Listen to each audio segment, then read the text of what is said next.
I think I'm reasonably familiar with the sea. I was in the Navy, so I'm pretty comfortable in the water, and I always respect the water. Hi, I'm Will Stratton-Morris. Here I am in beautiful Abu Dhabi.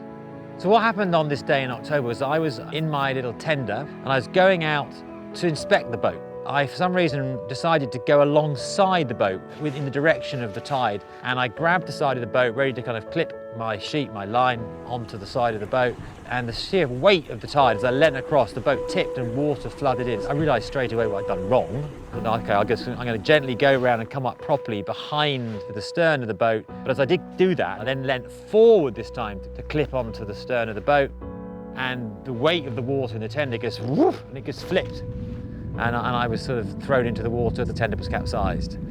When I first went overboard, to be honest, it was all a bit of a blur because it was all very fast. There was the noise of the water rushing against me. You were thinking, quick, can you get out of this situation?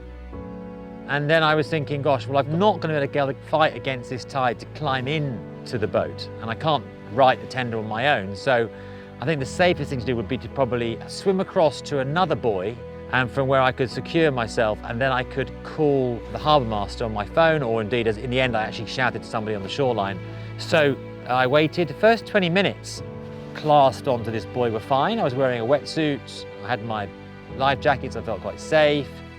But then after about 20 minutes, by not moving, you suddenly felt cold, and I was quite shivery. I thought, gosh. Luckily, after about another 10 minutes, I could hear this motor, and I turned round, and there was this big orange thing bearing down on me, and that indeed was the lifeboat. They got me back safely on board, took me to shore, gave me some tea, warmed me up with a blanket, and indeed even got my tender safely back as well. So they were amazing.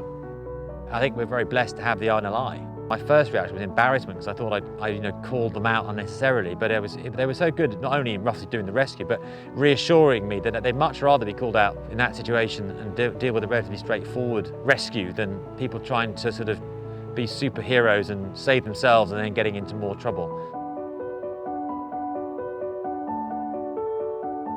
I think the outcome would have been very different if I'd not been wearing a life jacket. Primarily because, first and foremost, you would have panicked. You know, when you fall in this water here, when the tide is roaring past these buoys, it is roaring. And you know, that sense that you're in the water and you've got no sort of safety support would have meant my whole mental state would have been different. Why would you not wear it? I mean, it doesn't stop you doing the sport. It just gives you that extra level of security and protection. So I think you should always be wearing them. It's a very special place, Abu Dhabi. I lived and worked all around the world. I joke with my wife, Tanya. I've lived 13 years away from the UK and come back and found paradise right on our doorstep. But I'm more generally, I feel at peace when I come here.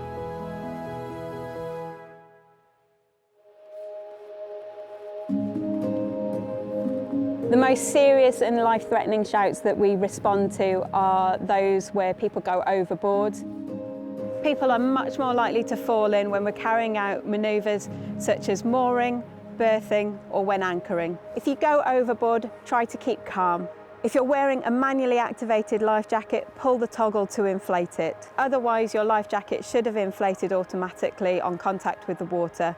Wearing a well-fitted life jacket when you're in the water means that it's much easier to float and carry out life-saving actions such as setting off a personal locator beacon or an AIS man overboard device. If you haven't got an electronic means of calling for help, use whatever you've got on you. When you're in the water, a life jacket will support you in a good position and allow you to carry out life-saving actions which can extend your survival time, allowing us vital minutes to rescue you.